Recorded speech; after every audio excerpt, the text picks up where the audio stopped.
आदाब, मैं आगा खुर्शीद खान। लोकसभा चुनाव में उत्तर प्रदेश का अहम योगदान रहने वाला है। 80 सीटों वाला ये राज्य सत्ता का फैसला हर बार से ही करता आ रहा है। पिछले 2 लोकसभा चुनाव से बीजेपी का यूपी पर पूरी तरह से कब्जा रहा है।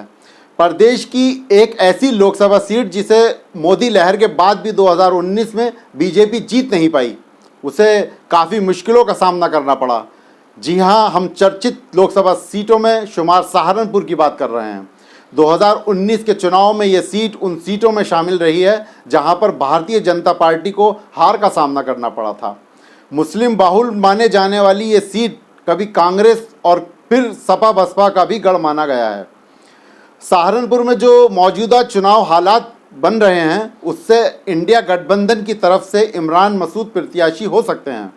हालांकि 2007 में विधायक बनने के बाद इमरान को अब तक जीत का इंतज़ार है। मुस्लिम खेमे में उनकी अच्छी पकड़ रही है।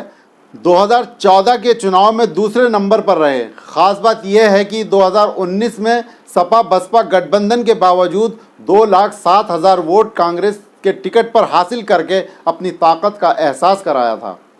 वहीं वर्तमान सांसद हाजी फजलुर रहमान अभी अपने पत्ते नहीं खोल रहे हैं। चर्चा है कि सांसद हाजी फजलुर रहमान कांग्रेस और समाजवादी दोनों के संपर्क में हैं। हालांकि अभी तक इंडिया गठबंधन के दोनों दलों की तरफ से हाजी फजलुर रहमान को लेकर कोई बयान सामने नहीं आया है। उधर बसपा इस बार सहारनपुर में लोकसभा प्रभारी माजिद अली पर दांव लगा सकती है। कोर दलित वोटों के साथ मुस्लिम चेहरे की ज़मीनी पकड़ पर बसपा की उम्मीदें टिकी हैं। ऐसे में अगर एक बार फिर से यहाँ मुस्लिम दलित गठजोड़ बना तो मुकाबला कड़ा हो सकता है। भाजपा की ओर से इस बार भी पूर्व सांसद राघव लखनपाल शर्मा मैदान में उतारे जा सकते हैं। ये अलग बात है कि कुछ और भी भाजपाई अपने अपने दावे ठोक रहे हैं। पार्टी किसको अपना चेहरा बनाएगी ये तो समय ही बताएगा, लेकिन फिलहाल भाजपा के सामने सहारनपुर में जिस तरह से 2 मुस्लिम प्रत्याशी होने के समीकरण बन रहे हैं, उन्हें भुनाने के लिए भाजपा को दलितों को भी साधना होगा। सहारनपुर को मुस्लिम दलित सियासत का केंद्र माना जाता है। यहाँ 1/3 वोटर मुस्लिम वर्ग से आते हैं, तो वोटर लिस्ट में 15% से अधिक दलितों की हिस्सेदारी है। स्वर्ण भी लगभग इतने ही हैं। पिछड़ी जातियों में गुजर, सैनी आदि भी प्रभावी असर रखते हैं। सहारनपुर लोकसभा में 5 विधानसभा सीटें बेहट, सहारनपुर नगर, सहारनपुर, देवबंद और रामपुर मनिहारन शामिल हैं, जिसमें 3 सीटें बीजेपी और 2 समाजवादी पार्टी के पास हैं। सहारनपुर संसदीय सीट के राजनीतिक इतिहास की बात करें तो लंबे समय तक ये सीट कांग्रेस पार्टी के कब्जे में रही है, लेकिन धीरे धीरे प्रदेश की राजनीति में बदलाव के साथ इस सीट पर भी बदलाव देखने को मिला। साल 1991 से लेकर अब तक के चुनावी परिणाम देखें तो ये सीट किसी पार्टी के कब्जे में नहीं रही।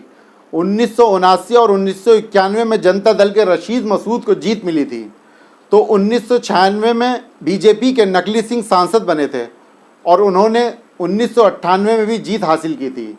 1998 के चुनाव में नकली सिंह चर्चा में आए क्योंकि उन्होंने इस चुनाव में बसपा के संस्थापक काशी राम को हराया था। रशीद मसूद तीसरे स्थान पर रहे थे। 1999 के चुनाव में मंसूर अली खान ने यहां से बसपा का खाता खोला, लेकिन 2004 के लोकसभा चुनाव में रशीद मसूद समाजवादी पार्टी से संसद पहुंचने में सफल हो गए। 2009 में बसपा के जगदीश सिंह राणा जीते, लेकिन 2014 के चुनाव में मोदी लहर में ये सीट फिर से बीजेपी के खाते में आ गई और राघव लखनपाल सांसद चुने गए।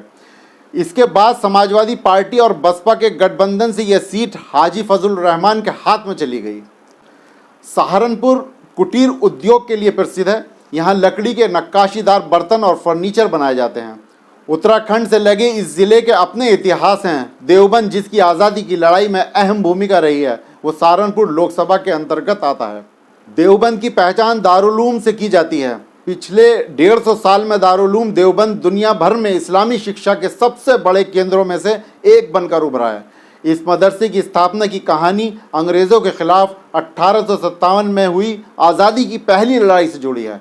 जब 1866 में अंग्रेज़ों ने तमाम मदरसों पर पहरा बिठाया तो दारुल-उलूम की नींव रखी गई और उलेमाओं ने एक नया आंदोलन छेड़ा। यहाँ के पहले छात्र थे मौलाना महमूद हसन। उन्हें शेखुल हिंद का खिताब दिया गया था। वह अपने साथी मौलाना हुसैन मदनी अब्दुल गफ्फार और अब्दुल सिंदी और तमाम साथियों के साथ पूरे देश में अंग्रेज़ों के खिलाफ जन जागरण अभियान चलाते थे। अब देखना दिलचस्प होगा कि शेखुल हिंद की इस सरजमीन पर किसकी जीत होगी।